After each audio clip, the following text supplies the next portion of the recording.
Hey guys, what's up? So in this quick video I'm going to show you how you can make a private story on Snapchat. So I'm in Snapchat camera. To make a private story, go to your profile. Okay, in your profile page, just scroll down until you see my stories.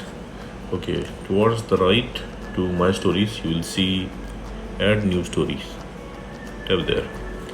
Okay, here you will see two options, new private story and new shared story. So tap on new private story. Okay, so this is your private story page. First of all, you need to give a name to your private story. Okay, let's go with my private story.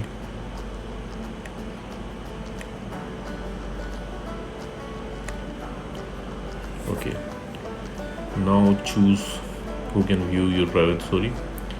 Once you are done, hit create story. Okay, scroll down, you will see this new group is created. Add to my private story.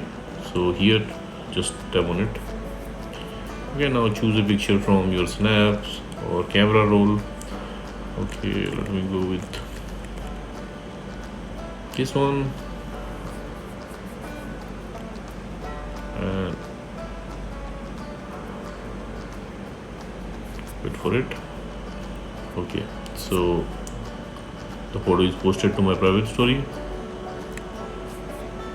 Okay, so that's it guys. Likewise, you can post a private story to your Snapchat. So thanks for watching the video guys. See you in the next video.